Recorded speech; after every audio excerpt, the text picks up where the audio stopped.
Naomi Carter was a farm girl, quiet, hardworking, and often overlooked, spending her days in the fields. Then one afternoon, 3 boys decided she was their next target. To them, a black farm girl was easy prey. Mock her, shove her, push her into the mud, certain she'd never fight back. Their laughter rang out, sharp and cruel, as if daring her to resist. But Naomi Carter wasn't just any farm girl. Her late father had trained her in martial arts since childhood, and when their taunts turned violent, they learned the truth. The girl they thought powerless was deadly. Before we go any further, comment where in the world you are watching from, and make sure to subscribe, because tomorrow's story is one you don't want to miss. The rooster's crow pierced the morning silence as Naomi Carter's eyes opened to the familiar darkness before dawn. Her small bedroom, with its worn quilt and simple wooden furniture, felt cozy in the early morning chill. She didn't need an alarm clock. Her body knew the rhythm of farm life as naturally as breathing. Pulling on her work boots and a warm flannel shirt, Naomi moved quietly through the old farmhouse, careful not to wake her mother just yet.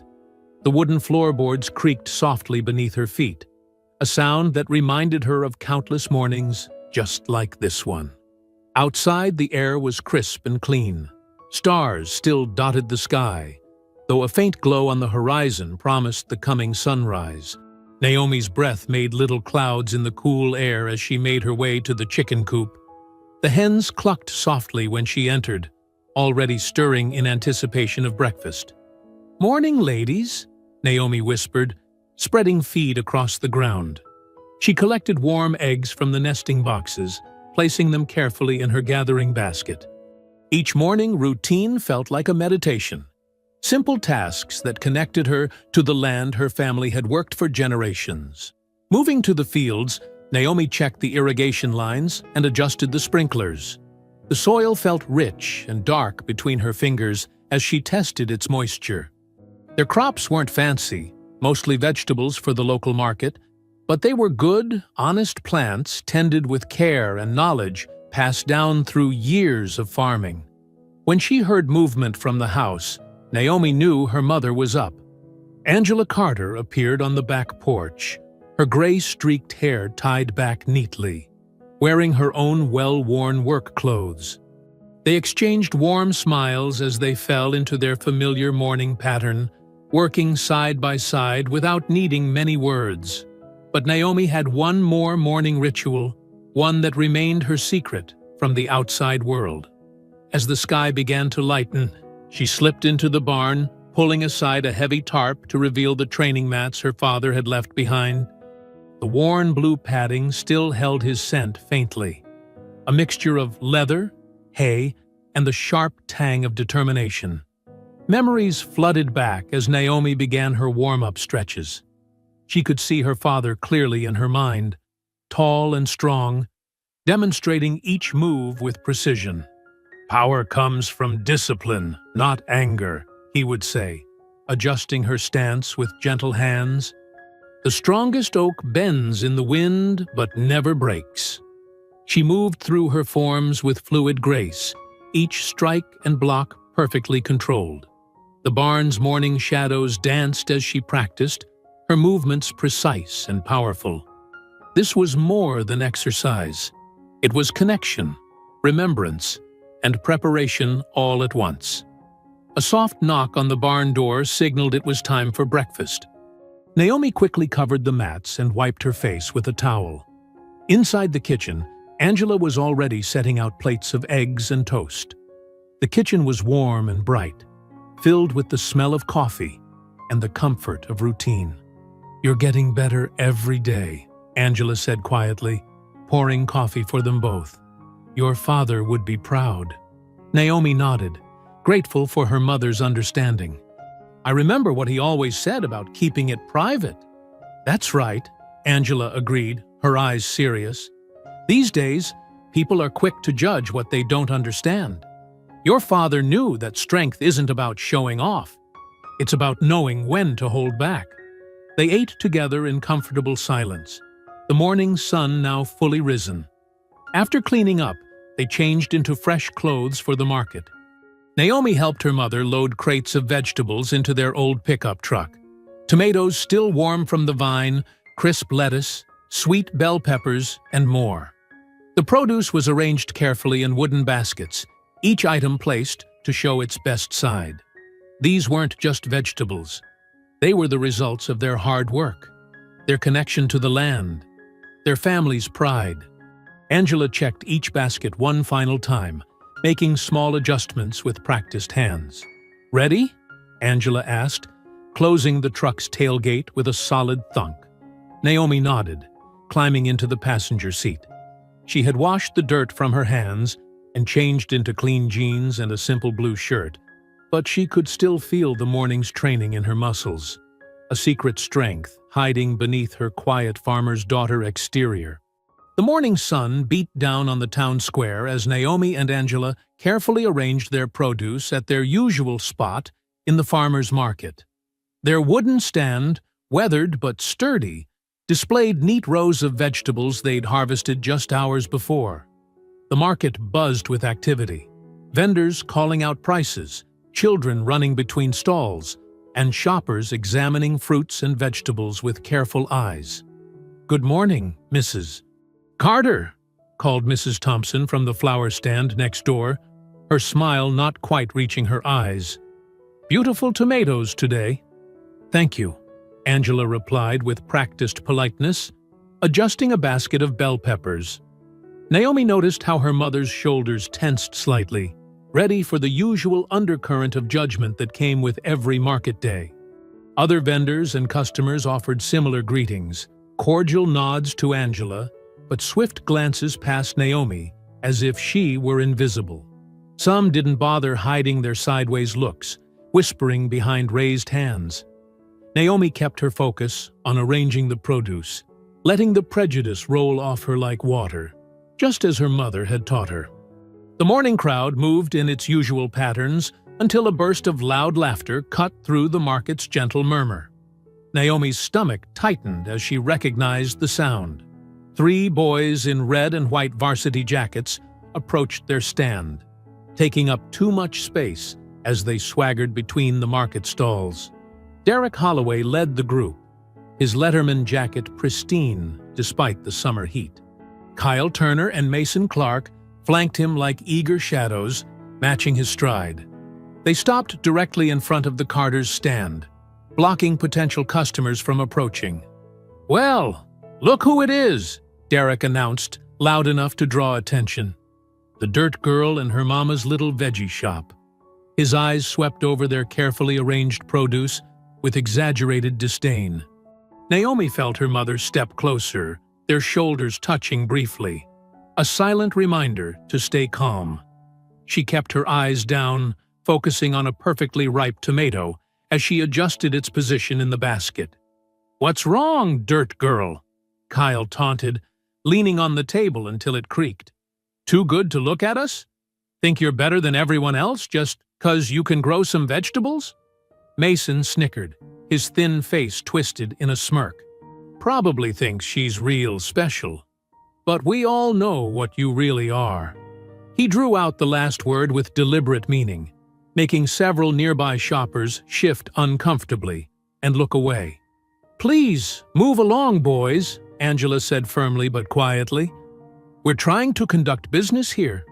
Derek's smile turned cruel. "Business? Is that what you call this?" He gestured at their stand with theatrical disgust. "Looks more like playing in the mud to me." He moved closer, deliberately bumping the table with his hip. The wooden crate of tomatoes teetered precariously. Naomi reached to steady it, but Derek was faster. With a quick kick to the crate's base, he sent it crashing to the ground. Ripe tomatoes burst across the pavement, their red pulp spreading like blood on the concrete. "Oops," Derek said with false innocence. "Guess they were too ripe." Naomi's hands clenched into fists at her sides. She could feel the power in her muscles, the knowledge of exactly how to take Derek down humming beneath her skin. Her father's training flashed through her mind. The perfect strike points, the swift movements that could leave him gasping in the dirt. Naomi.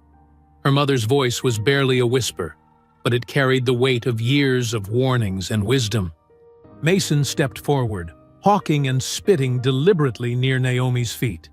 The glob of saliva landed inches from her work boots. Kyle's laughter rang out sharp and mean, drawing more stares from the growing crowd of onlookers. "Better clean that up, dirt girl," Mason sneered. "Wouldn't want to mess up your fancy marketplace."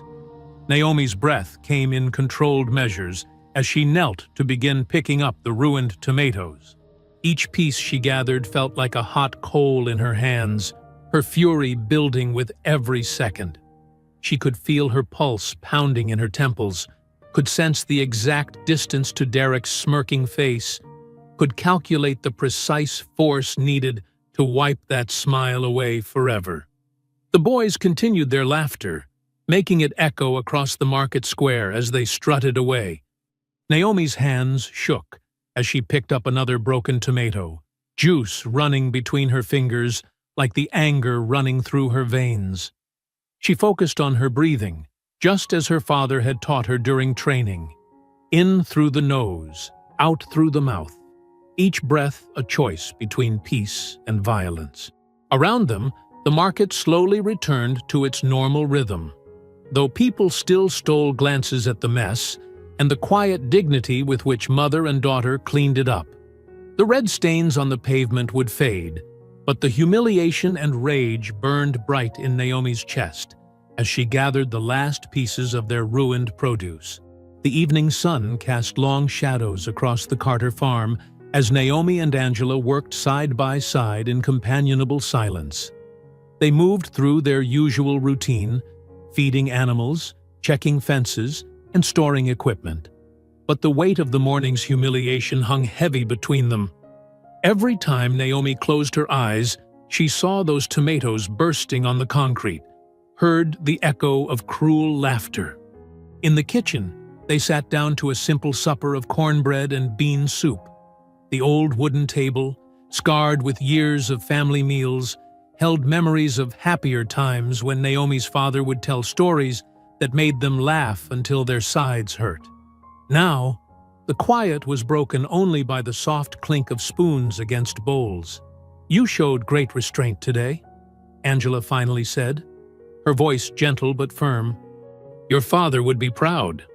Naomi stirred her soup, watching the steam rise. "They think we're weak because we don't fight back. Silence isn't weakness, baby." Angela reached across the table to touch her daughter's hand. "Sometimes it's the strongest choice we can make. Your daddy used to say that true power isn't about throwing the first punch. It's about knowing when to throw it at all. But how long do we have to take it?" Naomi's voice cracked slightly. "They destroyed our produce, Mama. That's money we needed." "I know." Angela's eyes held a mixture of steel and sorrow. "But we're still here, aren't we? Still standing. Still farming this land that's been in our family for generations. That's not weakness. That's endurance." After helping clean up from supper, Naomi changed into her training clothes, loose black pants and a fitted tank top that had been her father's old workout shirt. The familiar scent of him still clung faintly to the fabric, growing fainter with each washing but never quite disappearing. The barn door creaked as she entered, switching on the single overhead light. The space transformed in the evening hours from a working barn to her private dojo. Training mats covered one corner, surrounded by practice dummies and various pieces of equipment her father had collected over the years. Everything was carefully maintained, hidden away during the day behind stacked hay bales. Naomi began her warm-up routine, moving through the basic forms her father had drilled into her since she could walk. Each stance flowed into the next with liquid precision, her breathing steady and controlled. But tonight, the movements weren't enough to contain the storm inside her. She moved faster, adding complex combinations her father had only begun to teach her before his death. Her hands struck invisible targets with devastating accuracy, feet pivoting and sweeping in patterns that would have made most martial artists dizzy. Each movement was perfect, honed through thousands of repetitions in the quiet hours before dawn and after dusk. A wooden board sat propped between two concrete blocks, her father's old braking station. Naomi settled into a horse stance, focusing her energy just as he'd taught her. But instead of the standard straight punch he'd shown her, she executed a spinning back kick that shattered the board with a sharp crack that echoed through the barn. The broken pieces hadn't hit the ground before she was moving again, flowing through advanced kata that she'd developed herself, pushing beyond what her father had shown her. Her body moved with impossible speed and grace, each strike precise enough to shatter bones, each block solid enough to stop a truck. In the doorway, Angela watched silently, her heart swelling with both pride and fear. Her daughter had surpassed even her father's considerable skills, showing a natural talent that bordered on supernatural. Every day since his passing, Naomi had trained relentlessly, turning grief into power, fear into precision. What had started as a way to feel close to her father had transformed her into something extraordinary. Naomi finished a particularly complex sequence with a perfectly executed butterfly kick that would have seemed impossible for someone who spent their days doing hard farm labor. Her chest heaved with exertion, sweat darkening her tank top, but her eyes burned with fierce determination. Walking to the wall where her father's photo hung, him in his military uniform, proud and strong, Naomi bowed deeply. The gesture was full of respect and love, but also carried the weight of promise. Straightening up, she touched the frame gently, her voice barely above a whisper, but full of conviction. "I'll protect us, no matter what." Naomi's shoes crunched on the gravel as she walked home from school, the afternoon sun warming her face. The dirt road wound between towering oak trees, their leaves casting dancing shadows on the dusty path. Her backpack felt heavy after a long day of classes, but her steps were light. She'd aced her biology test, and for a moment, she let herself enjoy the simple pleasure of knowing her hard work had paid off. The peaceful moment shattered as three familiar figures stepped out from behind a thick oak tree. Derek Holloway's varsity jacket gleamed red and white in the sunlight, his smirk ugly and confident.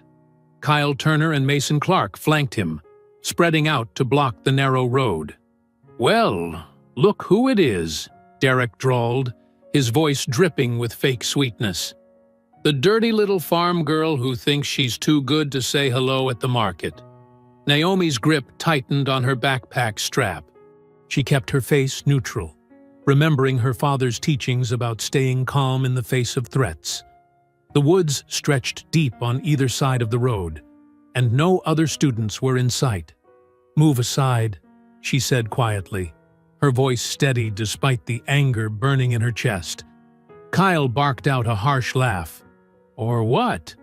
You'll throw some tomatoes at us?" "Maybe she'll cry to her mommy," Mason added with a sneer. "Oh, wait, she's too busy playing in the dirt to care." They moved closer, forming a tight circle around her. Derek reached out suddenly and shoved her hard. Naomi stumbled backward, her feet sliding in the loose dirt. Another push from behind, Mason this time, sent her sprawling into a muddy patch beside the road. Her white shirt was instantly stained brown, her hands coated in wet earth. The boys laughed, high-fiving each other as if they'd accomplished something impressive by ganging up on a single girl. "Look at her now," Derek crowed, "right where she belongs, in the mud with the other." He spat out a racial slur that made Naomi's blood boil. She started to push herself up, but Kyle's foot pressed down on her backpack, pinning her. He taunted. "Not until you beg us to let you go." "Come on, say please, masters." Naomi's fingers dug into the mud, every muscle in her body coiled tight. Years of training screamed through her veins, begging to be unleashed. Her father's voice echoed in her mind. "Know when to fight." "What's wrong?" Mason jeered. Can't talk with a mouthful of dirt? Kyle lifted his foot and grabbed her arm roughly, yanking her to her knees. Maybe we need to teach her some manners. His hand raised high, ready to deliver a slap. Time seemed to slow. Naomi watched Kyle's hand descend, saw the cruel anticipation in his eyes. In that split second, she made her choice. This was the moment to fight. Her hand shot up with lightning speed, catching Kyle's wrist an inch from her face. His eyes widened in shock as she squeezed, not enough to break bones, but enough to make him gasp in pain. "What the?" he started, but Naomi was already moving. She rose in one fluid motion, using Kyle's momentum against him. A quick twist of his arm sent him stumbling forward. Her leg swept out, catching his ankle, and he crashed face first into the mud with a surprised yelp. Mason lunged for her, but Naomi was ready. She grabbed his outstretched arm, stepped inside his guard, and executed a perfect hip throw. He flew over her shoulder, landing hard on his back with a whoosh of expelled air. Derek stood frozen, his mouth hanging open as his friends sprawled in the dirt. His swagger vanished, replaced by confusion and fear. He tried to back away, but Naomi moved faster than he could process. Her foot hooked behind his knee, a quick push to his chest, and he joined his friends on the ground. The three boys lay groaning in the mud, their pristine varsity jackets now filthy, their pride shattered. Naomi stood over them, her stance perfectly balanced, ready for any further attacks. But they just stared up at her, their faces masks of disbelief. "Listen carefully," she said, her voice cold and clear. "Don't mistake silence for weakness. I've been quiet because I chose to be, not because I had to be. Touch me again, and I won't be so gentle." Kyle tried to push himself up, but slipped back into the mud. Mason remained flat on his back, wheezing. Derek's face had turned an interesting shade of red, humiliation warring with fear in his eyes. Naomi brushed some mud from her shirt, straightened her backpack, and stepped carefully around their sprawled forms. Her posture was perfect as she walked away, each step measured and confident. She didn't look back. She didn't need to. The sounds of their confused groaning told her everything she needed to know. The kitchen was quiet except for the soft clink of forks against plates. Naomi pushed her mashed potatoes around, waiting for the right moment to tell her mother about the afternoon's events. Angela noticed her daughter's unusual silence and set down her fork. "Something's troubling you," Angela said. It wasn't a question. Naomi took a deep breath. There was an incident today, on the dirt road near Miller's Woods. Angela's shoulders tensed. What kind of incident? Derek Holloway and his friends. Naomi's voice stayed steady as she described the ambush, the mud, the racial slur, and Kyle's attempted slap. When she got to the part about defending herself, her mother's face grew increasingly worried. "Oh, Naomi," Angela sighed, rubbing her temples. "Did anyone else see?" "No, just us." They were alone. Angela pushed back from the table and walked to the window, staring out at the darkening fields. Those boys, especially Derek Holloway, they're not just any bullies. Their families have power in this town. "I couldn't just let them hit me, Mom," Naomi protested. "Dad always said, 'Your father also said to choose your battles wisely.'" Angela turned back to face her daughter. "Derek's father, Richard Holloway, he's been trying to buy our land for years, even before your father passed." She shook her head. "That man doesn't take well to being told no, and he certainly won't take kindly to his son being humiliated by—" She trailed off. "By a black girl?" Naomi finished quietly. "By anyone." Angela returned to the table, reaching across to squeeze Naomi's hand. "But yes, that makes it worse in their eyes. These people, when they're hurt, they don't just get mad, they get even. And they have the money and connections to make life very difficult for folks like us. Across town, in the Holloway mansion, Derek sat stiffly on an expensive leather couch, while his father paced the study. Richard Holloway's footsteps echoed off the hardwood floors as he moved back and forth, his polished shoes clicking with each step. "Let me understand this clearly," Richard said, his voice dangerously calm. "You and your friends were beaten up by Angela Carter's daughter, the farm girl?" Derek's face flushed red. She knew some kind of karate or something. We didn't expect—" "Of course you didn't expect," Richard snapped. "You never expect anything because you never think." He stopped pacing and loomed over his son. "Do you have any idea how this makes us look? The son of Richard Holloway? Sprawled in the dirt because of a teenage girl?" Derek shrunk deeper into the couch. "I'm sorry, Dad. We'll get her back, I swear. You'll what? Get thrown around again?" Richard's lip curled in disgust. But then something shifted in his expression. He walked to his desk and sat down, drumming his fingers on the polished wood. "Actually, maybe this is exactly what we needed." Derek looked up, confused. "What do you mean?" "That land the Carters live on. Prime real estate, right at the edge of town. Perfect for my new development project." Richard's voice took on a calculating tone. "I've been trying to buy it for years, but Angela Carter's too stubborn. Maybe it's time to show her that holding out isn't in her best interest." Understanding dawned on Derek's face. "You want us to scare them?"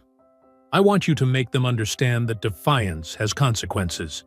Richard opened his desk drawer and pulled out a thick envelope. "If she wants a fight, give her one. Here's some cash. Get creative. Just make sure nothing leads back to us directly." Derek took the envelope, a slow smile spreading across his face. "Yes, sir." "And son?" Richard's voice hardened. "Don't disappoint me again." Back at the Carter farm, Naomi sat on the front porch, wrapped in her father's old cardigan against the evening chill. The stars were coming out, tiny pinpricks of light in the darkening sky. Crickets chirped in the fields, and somewhere in the distance, an owl called. She traced her fingers over a worn spot on the porch railing where her father used to rest his coffee cup during their morning talks. The wood was smooth from years of the same gesture, like a physical memory of him.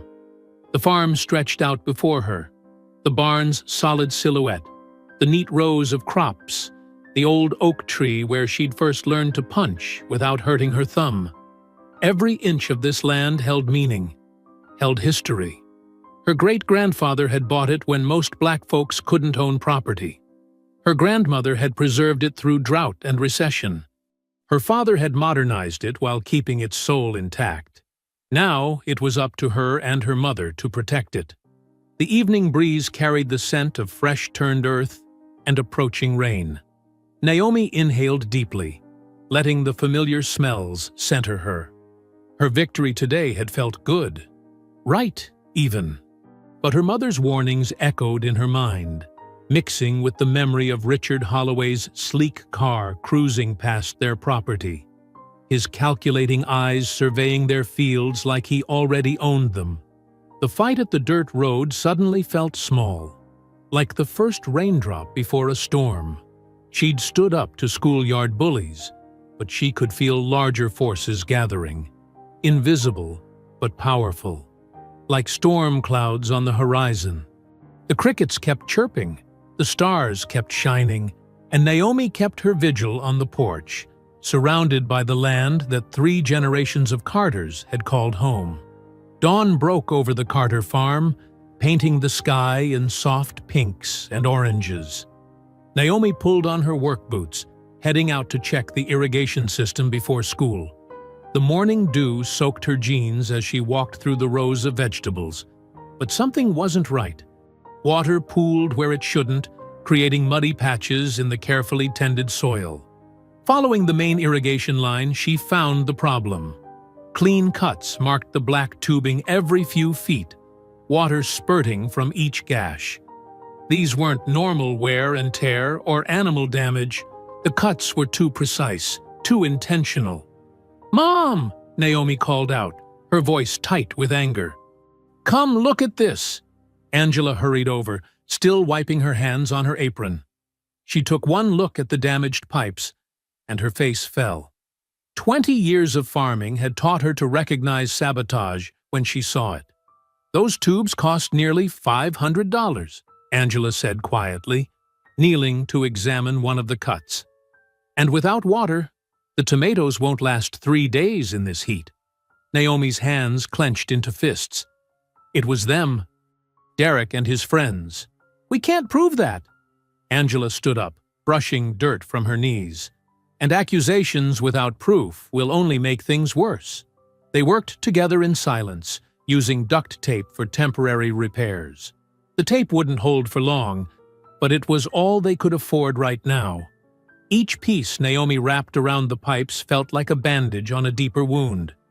At school, the changes were subtle, but unmistakable. Teachers who had once smiled warmly now gave her brief, cautious nods. Students stepped aside when she walked down the hallway, not out of respect, but fear. She caught fragments of whispers. "Attacked 3 guys. Knows some kind of kung fu. Totally crazy." In chemistry, her lab partner asked to switch groups. Mrs. Reynolds, who had always praised Naomi's work, hesitated before agreeing. The new partner, a freshman boy, knocked over his beaker when Naomi reached for a test tube. During lunch, Naomi sat alone at her usual table until Lila Thompson slid into the seat across from her, dark ponytail swinging. Lila had been her best friend since 3rd grade, when they bonded over being the only girls who preferred climbing trees to playing house. "Don't let them get to you," Lila said, unwrapping her sandwich. "People always talk, but they'll find something new to gossip about next week." Naomi picked at her food. "It's not just talk. Someone vandalized our irrigation system this morning." Lila's eyes widened. "Are you sure it was them?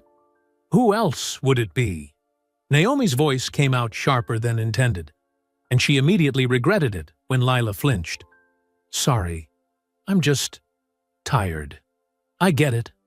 Lila reached across the table, squeezing Naomi's hand. "But you're stronger than they are. Not just physically. You're better than them in every way that matters." A group of students walked past, their conversation dropping to whispers. One girl clutched her books tighter to her chest, as if Naomi might suddenly attack. "Am I, though?" Naomi asked quietly. "Yesterday, when I fought back, I became exactly what they always said I was. The angry, violent black girl." "That's not true," Lila protested. "You defended yourself.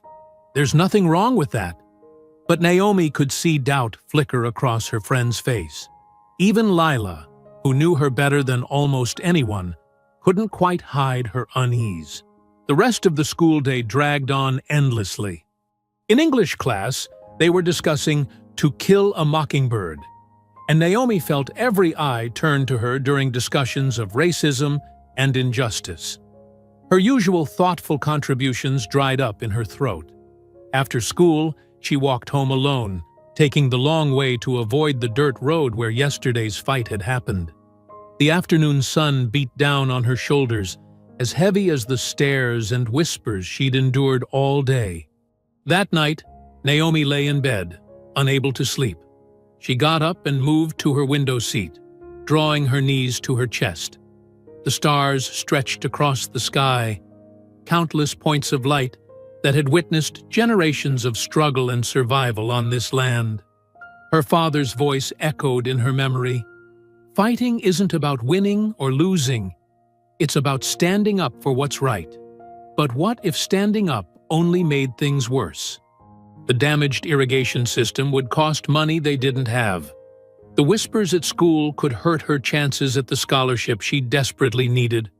Her mother worked so hard to keep this farm running, to give Naomi a chance at a better future. And now, all that was at risk. The stars offered no answers.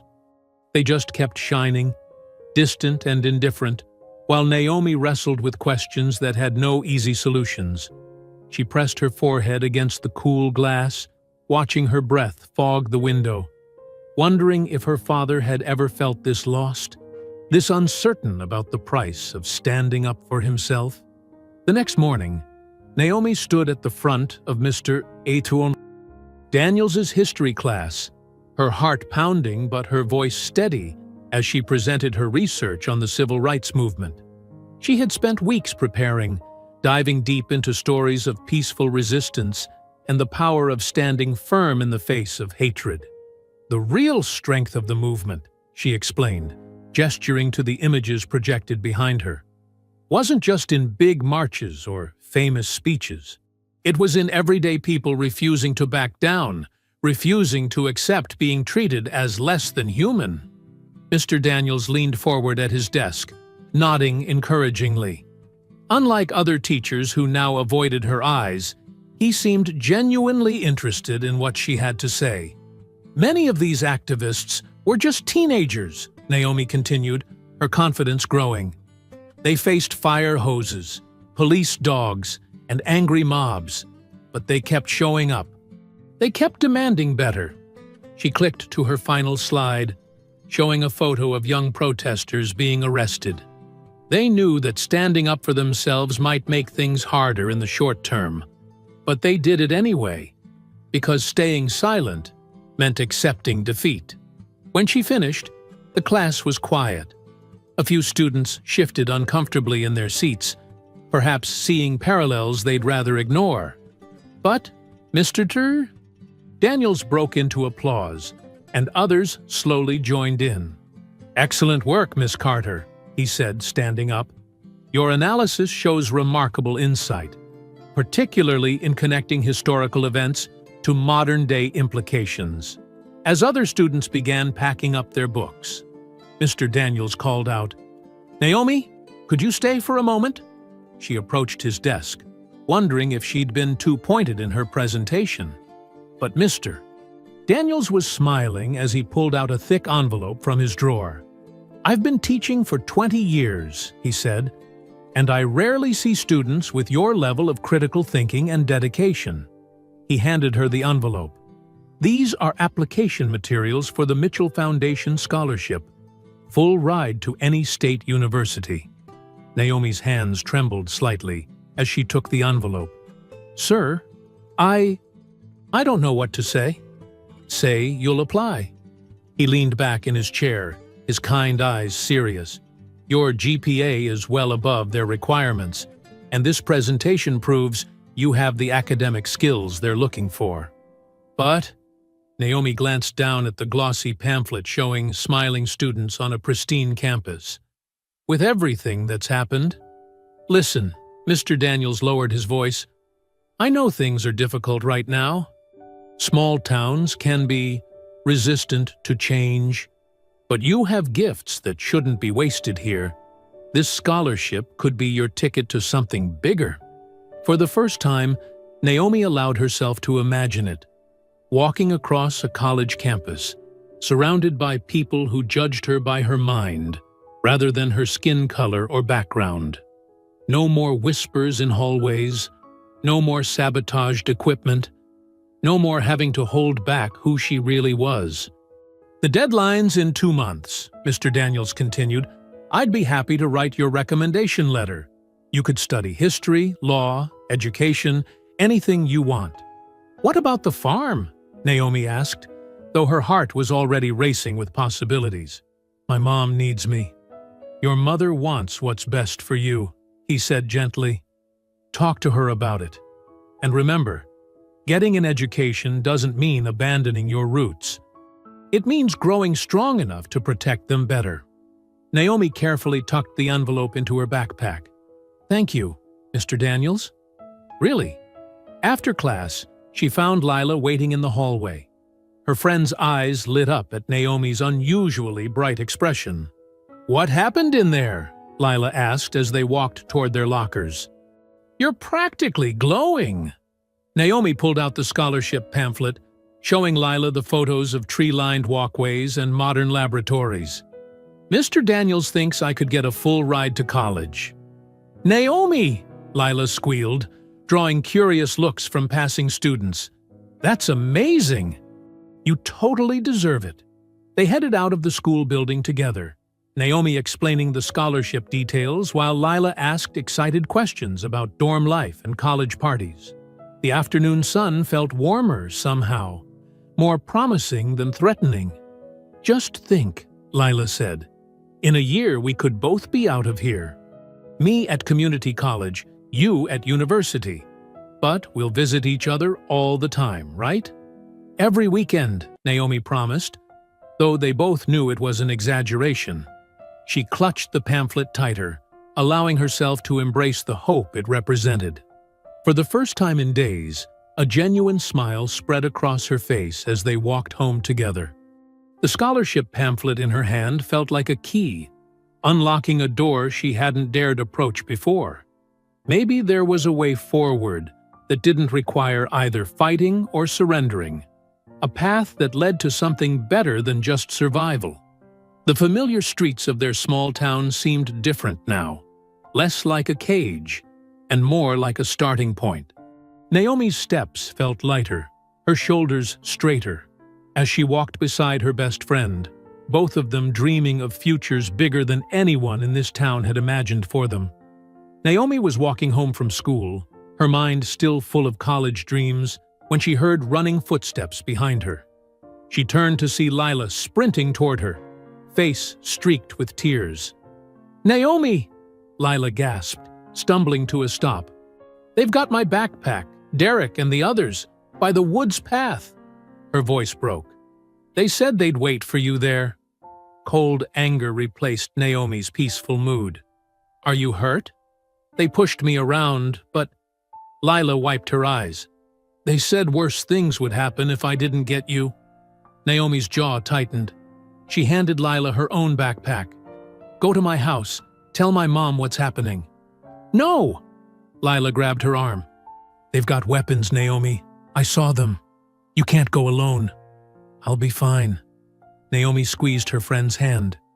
"Trust me." She jogged toward the wooded path, her father's training mantras running through her head. "Stay calm. Watch your surroundings. Control the fight." The dirt path curved through thick trees, usually peaceful at this hour. Now it felt like walking into a trap. Naomi slowed her pace, scanning the shadows between trunks. She heard them before she saw them, snickering, the scrape of metal on bark. Derek, Kyle, and Mason stepped out from behind trees, spreading out to block her path. "Look who showed up," Derek drawled, swinging a heavy chain in lazy circles. "The Karate Kid!" Kyle gripped a thick stick like a baseball bat. Mason flicked open a pocket knife, the blade catching sunlight. "Let me guess," Naomi said, her voice steady despite her racing heart. "Your daddy bought you those toys?" Derek's smirk faltered. "Shut up. You think you're so tough? Let's see how tough you are against this." He snapped the chain like a whip. Naomi settled into a subtle fighting stance, feet planted firmly. 3 guys with weapons against 1 girl. Real brave. "You asked for this," Kyle snarled, "making us look bad, acting better than us." "Last chance," Mason added, pointing his knife. "Apologize, and maybe we just rough you up a little." Naomi took a slow breath, remembering her father's words. When fighting multiple opponents, make them get in each other's way. Derek lunged first, chain whistling through the air. Naomi ducked and spun, letting the chain wrap around a tree trunk. Before he could yank it free, she drove her elbow into his ribs. Kyle charged with his stick raised. Naomi grabbed Derek's shoulder and pulled, sending him stumbling into Kyle's path. The stick caught Derek's arm instead of Naomi's head. "Watch it!" Derek shouted, clutching his arm. Mason slashed with his knife. Naomi deflected his wrist with her forearm, then swept his legs. He fell hard, the knife spinning away into dead leaves. Kyle swung the stick again. Naomi caught it mid-swing, using his momentum to pull him off balance. Her knee found his stomach, doubling him over. Derek had untangled his chain and attacked again, more wildly now. Naomi sidestepped, letting the chain's weight throw him forward. Her palms strike to his chest sent him sprawling. Mason scrambled for his knife. Naomi's kick sent it skittering further into the woods. She blocked his desperate punch and answered with 3 rapid strikes. Shoulder, solar plexus, knee. He dropped, gasping. Kyle tried to grab her from behind. Naomi used his grip against him, throwing him over her hip. He landed hard beside Mason, the stick rolling away. Derek charged with a roar, chain raised high. Naomi met his attack head-on, stepping inside his guard. Her strikes were precise, devastating. Throat, kidney, knee. The chain fell as he crumpled. In seconds, all 3 boys lay groaning in the dirt. Naomi stood over them, breathing hard but controlled. "If you ever come near me or Lila again," she said quietly, "I won't hold back next time." She kicked their weapons deep into the underbrush, then walked back up the path. Her hands shook slightly as adrenaline faded, but her steps were steady. Lila waited at the curve in the path, eyes wide. "Are you okay?" "I heard fighting." "I'm fine." Naomi took her friend's arm. "Let's go home." They walked in silence for a moment, leaves crunching under their feet. Lila glanced back toward the sounds of the boys struggling to their feet. "They really had weapons," Lila whispered. "They could have killed you. They could have tried."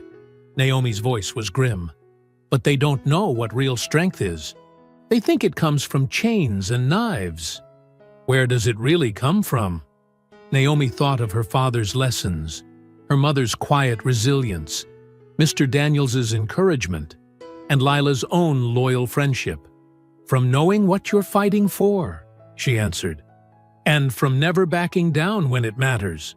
They walked on together, leaving the woods and their defeated attackers behind. Both girls were exhausted, but they held their heads high as they headed for the safety of home. The screen door creaked as Naomi and Lila entered the farmhouse kitchen. Angela Carter stood at the sink, her back rigid with tension. She turned slowly, taking in their dusty clothes and tired faces. "What happened?" she demanded, drying her hands on her apron. "Lila came running in here talking about weapons?" Naomi sank into a kitchen chair. "Derek and his friends tried to jump me on the woods path. They had a chain, a stick, and a knife." Angela's face went pale. She gripped the counter edge. "Lord have mercy. Are you hurt?" "I'm fine, Mama. They didn't touch me." Naomi's voice was steady. "I handled it." "Handled it?" Angela's voice rose. "They came at you with weapons. We need to call the police right now." Lila spoke up from where she sat beside Naomi. "I saw everything, Mrs. Carter. I could tell them what happened." Angela reached for the phone, then hesitated. "Sheriff Thompson's boy plays football with Derek, and Richard Holloway donated that new patrol car last year." Her hand dropped. "They might not see it our way. Especially since I fought back," Naomi added quietly. 3 rich white boys against 1 black girl. Who do you think they'll believe?" Angela's shoulders slumped. She moved to the stove where a pot of stew had been simmering. "At least eat something. You both look worn out." She ladled generous portions into bowls, adding thick slices of homemade bread. The girls ate hungrily, while Angela paced, pausing occasionally to peer out the windows at the deepening dusk. "I should drive you home soon, Lila," she said. "Your parents will worry." "Can't she stay?" Naomi asked. "Just for tonight? I don't want her walking home alone after what happened." Angela nodded. "I'll call your mama, honey. Explain you're helping with morning chores." Lila smiled gratefully. The kitchen felt safe and warm, filled with the rich smell of stew and the soft click of spoons against bowls. For a moment, they could almost forget the violence of the afternoon. "I really thought they'd leave us alone after last time," Naomi said, breaking the peaceful silence. "When I showed them, I could fight back." "Some people just can't stand being shown up," Lila replied, "especially not by someone they look down on." Angela set a pitcher of sweet tea on the table. Pride makes fools do dangerous things, and the Holloways have more pride than sense. But I won, Naomi insisted. I beat all three of them, even with their weapons. They know they can't hurt me now. Baby girl. Angela's voice was gentle. Sometimes winning one fight just means they'll come back harder next time. With more help, or worse weapons, or… She trailed off, not wanting to voice darker possibilities. The sunset painted the kitchen walls orange through the window. Angela lit the overhead lamp, moths already gathering around its glow. The familiar routine felt strange against the tension in the air. "What do we do?" Lila asked softly. "We stay alert," Angela answered. "We watch each other's backs, and we document everything. Take pictures of any damage they do, write down every threat." She straightened her spine. "If we can't trust the law to protect us, we'll build our own case." Naomi pushed her empty bowl away. "I'm not sorry I fought them. I'm not saying you should be." Angela touched her daughter's shoulder. "You protected yourself and your friend. Your daddy would be proud." She sighed. "I just wish you didn't have to." The three women sat together as night settled over the farm. Crickets chirped outside, and somewhere an owl called. The peaceful sounds felt like a lie against their worried thoughts. Meanwhile, across town in the Holloway mansion, Derek slouched in an expensive leather armchair, holding an ice pack to his ribs.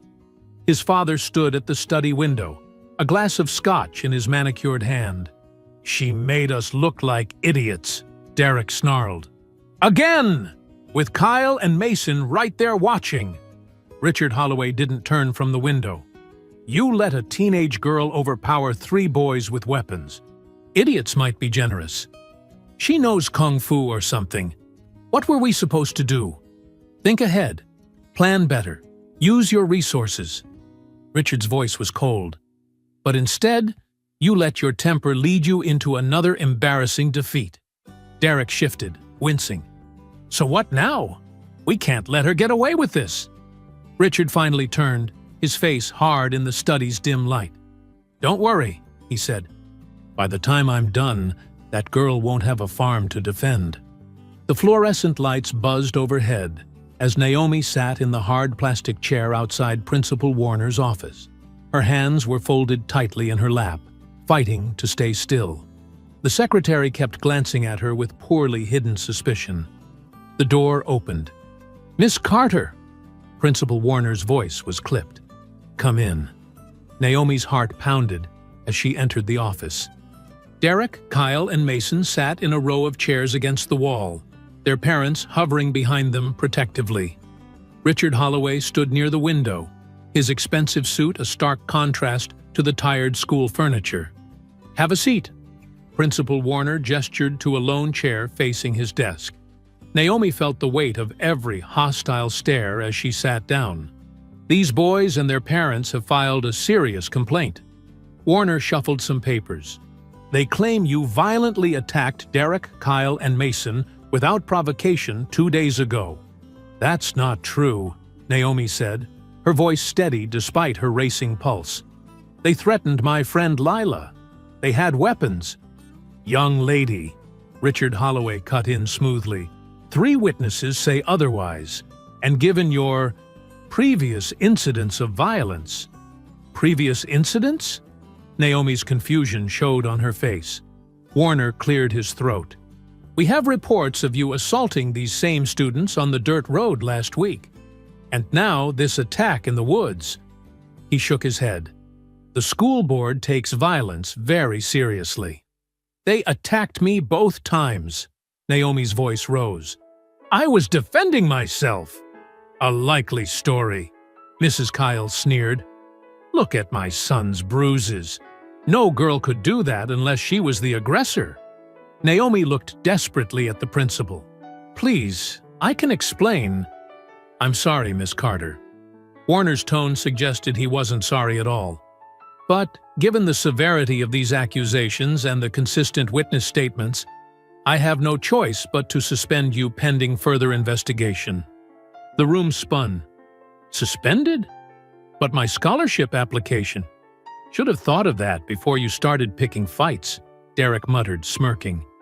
2-week suspension, effective immediately. Warner stamped a form.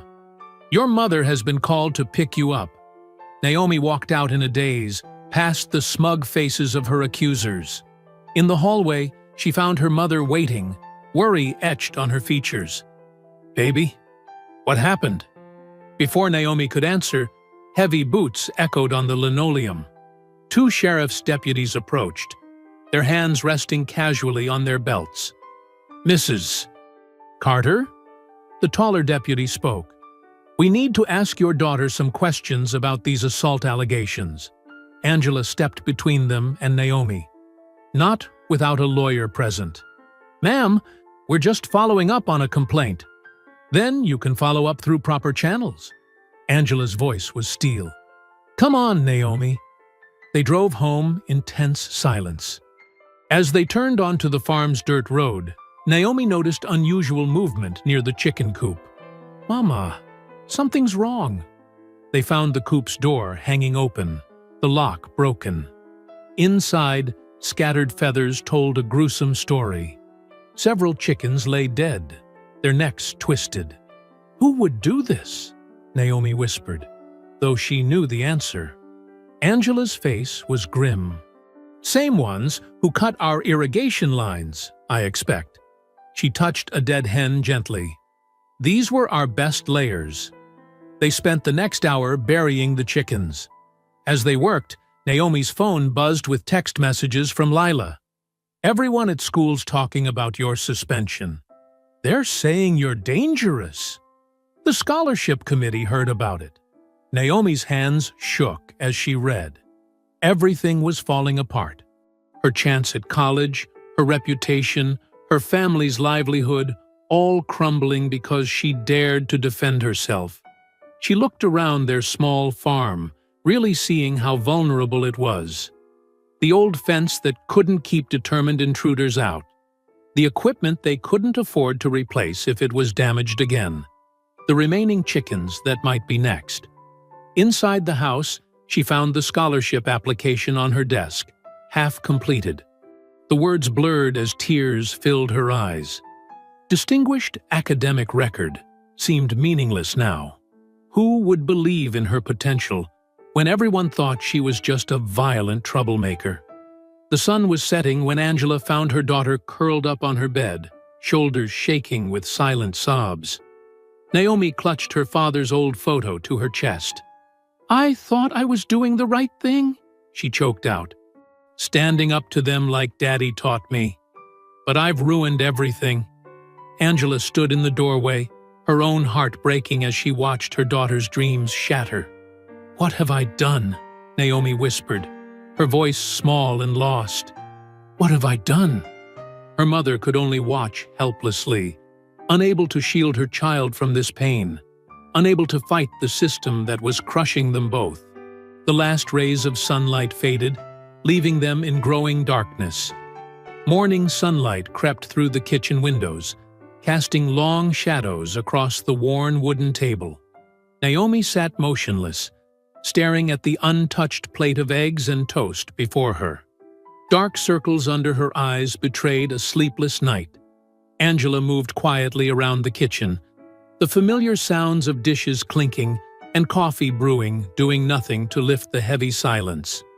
She watched her daughter from the corner of her eye, noting how Naomi's shoulders slumped under an invisible weight.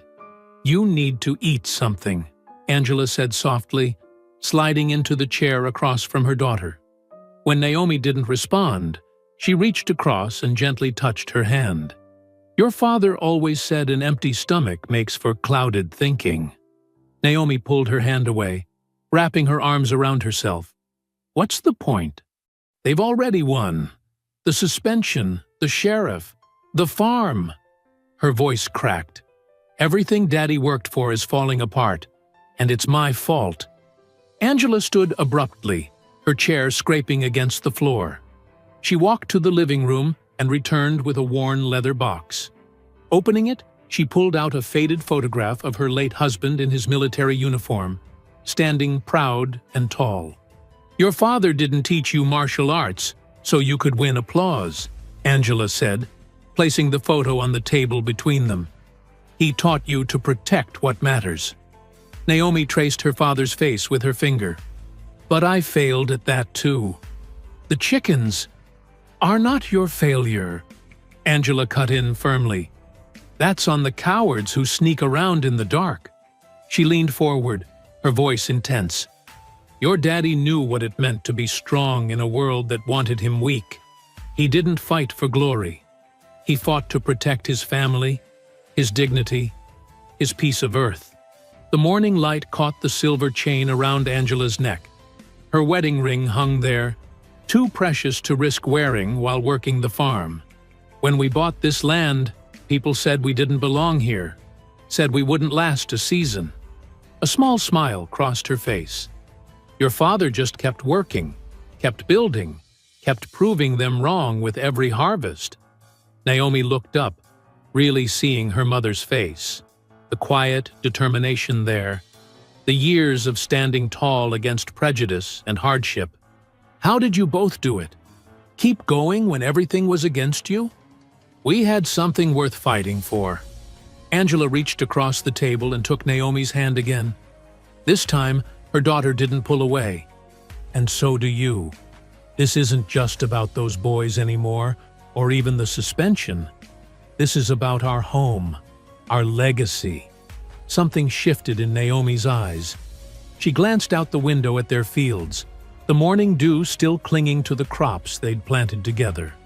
The barn where she'd learned her father's art. The soil that held generations of their family's sweat and dreams. "Richard Holloway thinks he can chase us off our land," Angela continued. "Thinks he can break us with fear and lies." She squeezed Naomi's hand. "But he doesn't know what your father knew. The true strength isn't in making others afraid. It's in protecting what you love, no matter the cost." Naomi's back straightened slowly, like a flower turning toward the sun. She picked up her fork and took a bite of eggs, then another. Angela watched with quiet approval as her daughter cleared her plate. Standing up, Naomi gathered the dishes and washed them methodically, her movements becoming more purposeful with each passing moment. When she finished, she walked to the window and stared out at the barn, her father's training ground. "Mama," she said softly, "I understand now. Daddy didn't just teach me how to fight. He taught me what to fight for." Angela nodded, her eyes bright with unshed tears. "Then honor his teachings. Not with anger, but with purpose." Naomi turned from the window, her face set with new determination. Without another word, she walked out of the kitchen and headed straight for the barn. The heavy wooden doors creaked open, familiar scents of hay and leather washing over her. She rolled out the old training mats, their surface worn smooth by years of practice. Her father's voice seemed to echo in the space. "Power without control is nothing but violence, but control without power? That's just surrender." Naomi began her warm-up routine, each movement precise and measured. No more tears, no more doubt. This was not about proving herself to bullies or winning approval from a prejudiced town. This was about protecting what mattered: her mother, their land, their right to exist without fear. The morning light streamed through the barn's high windows as Naomi moved through increasingly complex forms. Her strikes cut the air with quiet intensity, each step grounded in purpose rather than anger. This would not end in silence, but neither would it end in defeat. Naomi woke with the sun over the next 2 days, her muscles aching but her mind clearer than ever. She moved through her farm chores with renewed purpose, each physical task becoming part of her training. While collecting eggs, she practiced her deep breathing. While hauling water buckets, she worked on her balance and grip strength.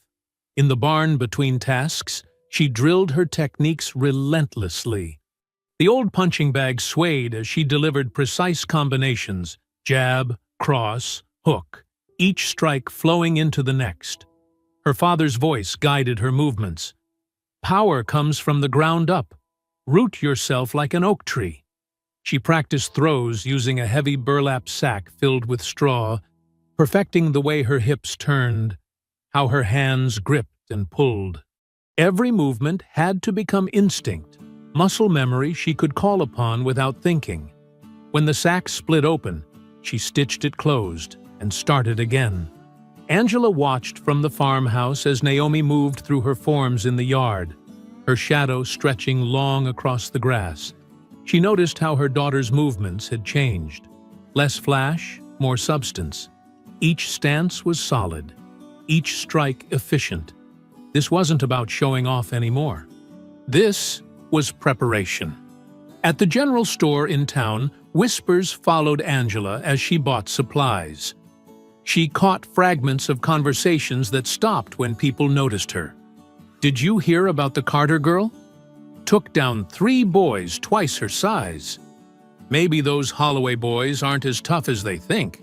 Mrs. Jenkins, who'd lived in town all her life, actually smiled at Angela for the first time in years. She slipped an extra loaf of bread into Angela's bag and whispered, "Your girl's got spirit. Don't let them break it." The local diner was buzzing with quiet talk. Some folks remembered Naomi's father, how he'd carried himself with dignity despite the sideways looks and muttered comments. Now his daughter was showing the same steel in her spine. Back at the farm, Naomi didn't know about these whispers of support. She focused on her training, pushing herself harder each hour. She practiced blocking techniques against imaginary attackers, moving faster and faster until sweat soaked her clothes. When her arms trembled from exhaustion, she switched to footwork drills, dancing across the barn floor in complex patterns. During breaks, she studied her father's old martial arts manuals, worn pages filled with diagrams and notes in his careful handwriting. Some techniques she'd never mastered before suddenly made sense, as if her body had finally caught up to the knowledge. "Keep your center low," she read in his familiar script. "Let attacks flow past you like water around a stone." She worked on her defensive movements, learning to redirect force rather than meet it head-on. Each bruise and callus was a lesson written on her skin. The second evening, Lila visited briefly, bringing homework from the classes Naomi was missing. She watched her friend train with wide eyes. "People are talking about you," Lila said softly. "Not all bad either. Jenny Martinez told me her brother said Derek deserved what he got." Naomi just nodded, continuing her drills. The town's opinion didn't matter anymore. She had to be ready for whatever came next. As night fell on the second day, Naomi remained in the barn long after her mother had gone to bed. The only sound was her steady breathing and the rhythmic thud of her fists against the heavy bag. Her knuckles had split hours ago, leaving small red smears on the leather, but she barely noticed the pain. Jab, cross, hook. The combinations flew faster and faster. Each impact sent shockwaves up her arms, but she welcomed the sensation. This was what preparation felt like, pushing past comfort, past fatigue, past doubt. The dried blood on her knuckles cracked and fresh drops appeared. But still she struck. This wasn't about anger anymore. Each punch was a promise to protect what mattered. Each drop of blood was a reminder of what she was willing to give. The heavy bag swung on its chain, keeping time like a metronome as Naomi worked. She didn't notice the hours passing, didn't feel the growing ache in her shoulders. There was only the next punch, the next combination, the next lesson written in sweat and determination. Her father had always said that training wasn't about the beginning or the end, it was about the moments in between, when nobody was watching. Those were the moments that built character, that forged strength from raw potential. The moon rose high over the barn, its light filtering through the gaps in the wooden walls. Still, Naomi trained, her shadow dancing on the floor as she moved. Her bleeding knuckles left dark patterns on the bag, each mark a testament to her resolve. This wasn't just practice anymore. This was transformation, one punch at a time. The full moon cast long shadows across the farmyard as Naomi lay in bed, too restless to sleep. Something felt wrong. The night was too quiet. Even the crickets had fallen silent. Then she heard it. The soft crunch of gravel under multiple boots, whispered voices carrying through her open window. Her heart jumped, but her hands remained steady as she grabbed the battery-powered lantern from her bedside table. "Around back," a voice hissed. "Near the barn." Naomi recognized Derek's voice, but there were deeper voices too. Men's voices. She slipped downstairs in bare feet, moving silently as her father had taught her. Through the kitchen window, she caught the gleam of metal in moonlight, gasoline cans swinging at their sides. Her mouth went dry. They meant to burn down the barn, the heart of the farm, where they stored their equipment and feed, where she'd trained all these years. Without it, they'd lose everything. Naomi eased open the back door, thankful she'd oiled the hinges just yesterday. The cool grass bent under her feet as she moved into the yard. She counted the shadows: Derek, Kyle, and Mason, plus 3 larger figures she didn't recognize. Grown men with hard faces and harder eyes. Richard's hired muscle, no doubt. They were nearly at the barn when Naomi clicked on her lantern. Light flooded the yard, catching them in the act. Derek with a gas can raised, Kyle holding matches, the others freezing like startled deer. "This is my home," Naomi's voice rang out clear and strong across the yard. "You'll never take it." For a moment, nobody moved. Then one of the men laughed, an ugly sound. "Little girl playing tough," he sneered. "Go back to bed before you get hurt." Naomi set down her lantern and settled into a fighting stance. "Last warning! Leave now!" They came at her all at once, just as she'd trained for.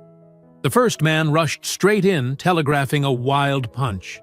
Naomi slipped past it like water around a stone, grabbing his extended arm. She turned with his momentum, using his own weight to send him flying into Kyle and Mason. Derek swung the gas can at her head.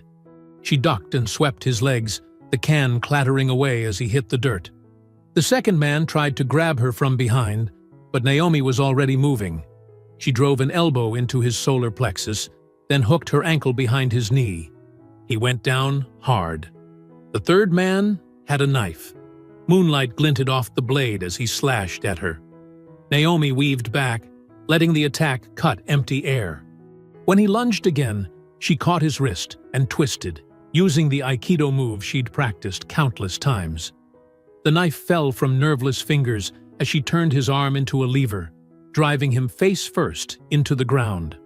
Kyle and Mason had untangled themselves from the first man. They came at her together, but their movements were clumsy with fear now. Naomi blocked Kyle's punch and used his shoulder as a springboard, kicking Mason in the chest. As Kyle tried to recover, she dropped and rolled, taking his feet out from under him. The first hired man was back up, blood running from his nose. He pulled brass knuckles from his pocket, but Naomi was done playing defensive. She exploded forward with a combination her father had drilled into her: jab to the throat, knee to the stomach, elbow to the temple. He dropped like a stone. Derek scrambled for the knife on the ground. Naomi reached him first, stamping on his hand. He howled in pain as she yanked him up by his collar. "Look at me," she commanded. When he tried to look away, she shook him. "Look at what you tried to do. Look at what it got you." The second hired man was limping toward her. Without releasing Derek, Naomi snapped a kick into the man's knee. He went down screaming, clutching his leg. The third man had apparently seen enough. He staggered to his feet and ran, disappearing into the darkness. The one with the brass knuckles followed, holding his head as he stumbled away. Mason tried to help Kyle up, But Naomi's voice stopped them. "Stay down." They froze, then slowly sank back to the ground. The yard fell quiet except for heavy breathing and pained groans. Naomi stood tall among the fallen figures, her stance solid as an oak tree. She hadn't even broken a sweat. "Your father can't protect you here," she told Derek, who was still in her grip. "Your money can't help you. This is my land, my home. Remember this night. Remember how it feels to be helpless against someone stronger than you." She released him, and he collapsed. All his arrogance finally broken.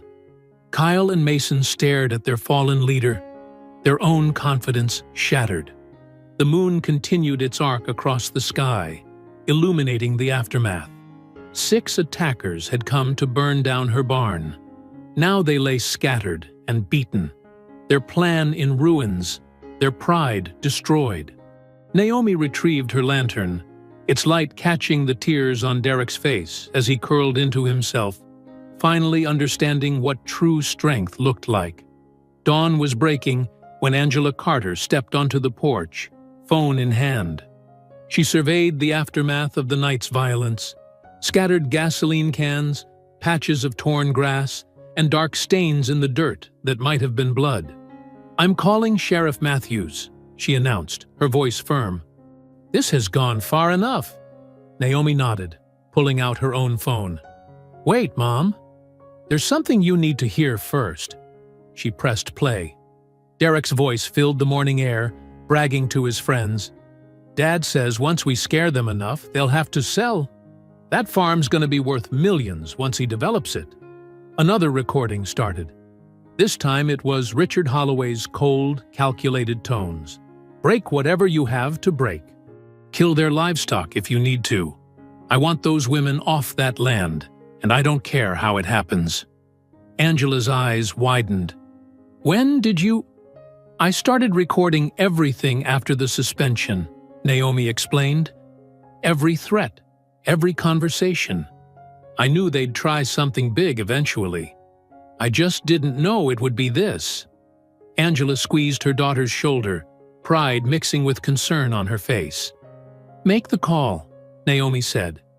"And call Channel 7 News too. It's time everyone saw the truth." Within an hour, police cars and news vans crunched up their gravel driveway. Sheriff Matthews tried to look disinterested, but his face changed when Naomi played the recordings.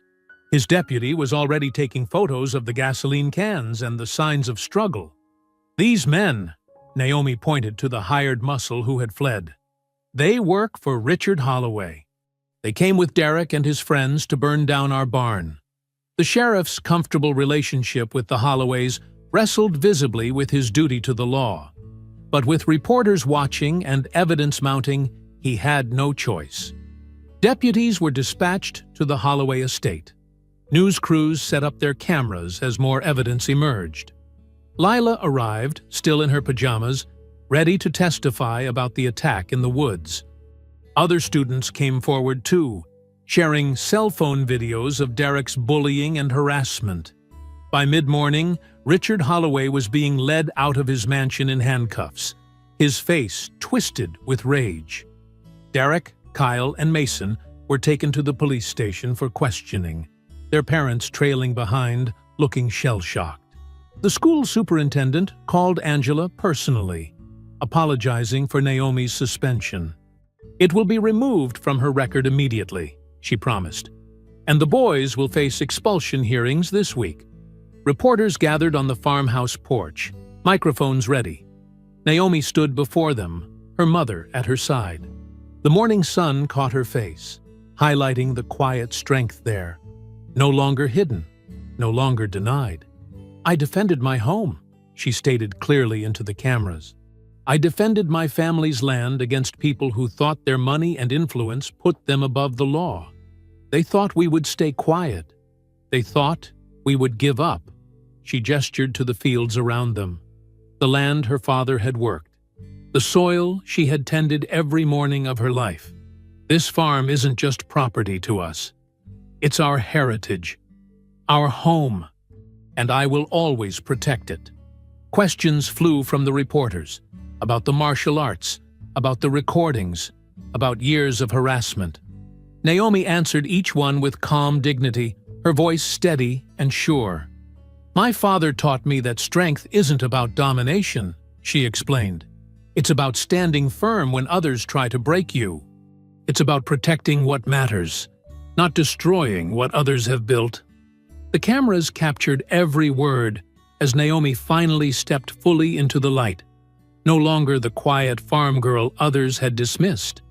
She stood tall on her family's porch, her mother's hand in hers, surrounded by supporters who had found their own courage in her example.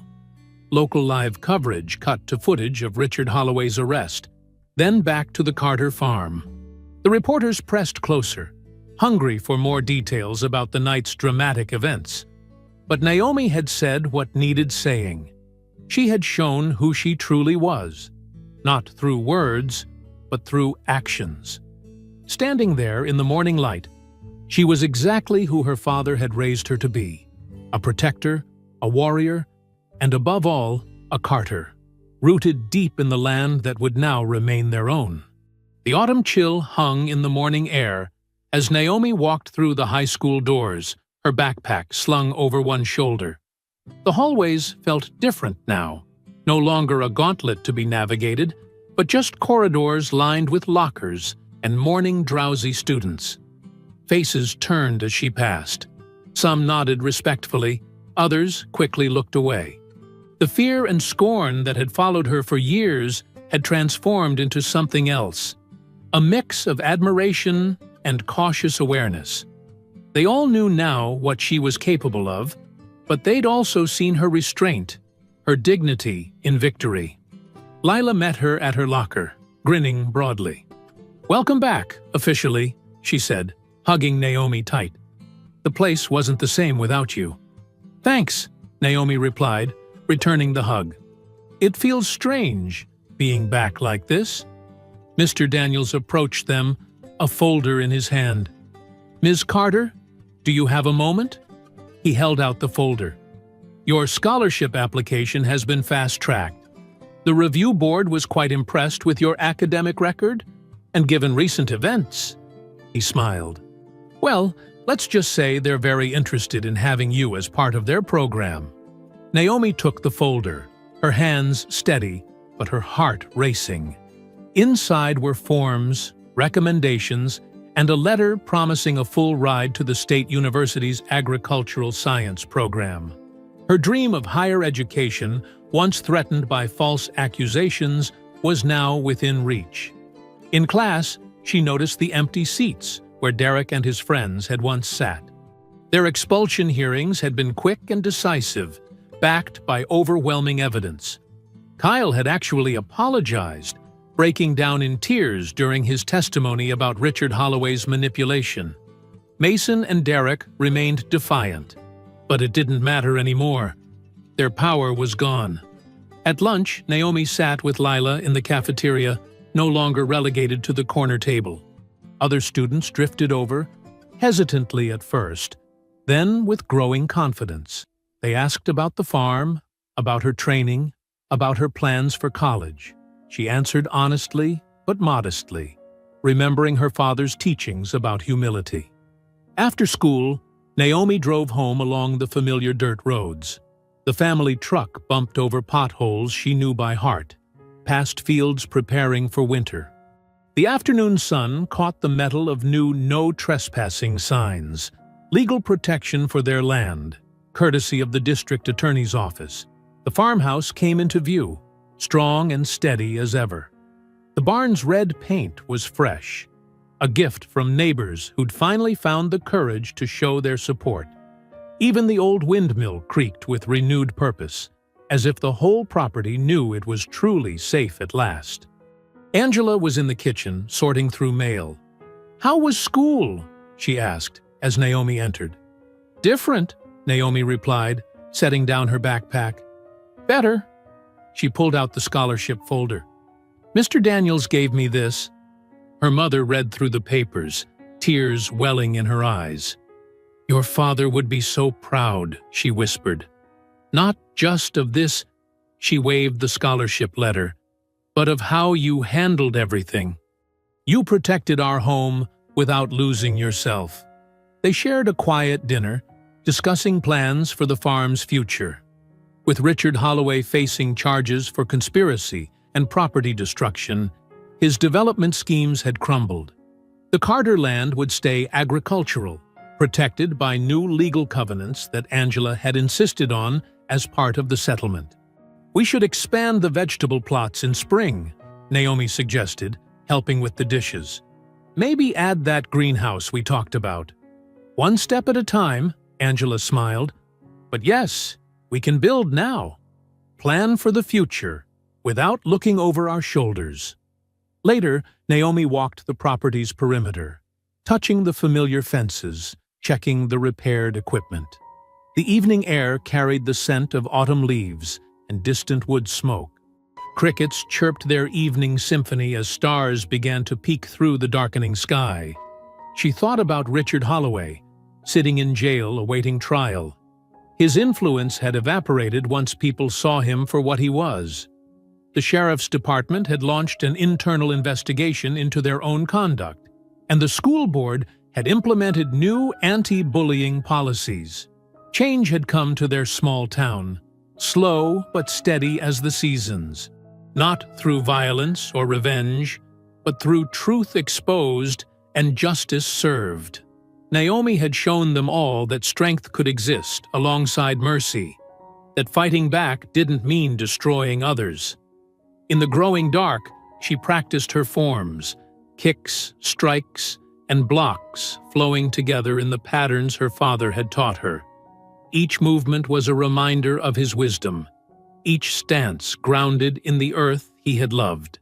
The martial arts were no longer just self-defense. They were a connection to her heritage, a way to honor both her father's teachings and her own path forward.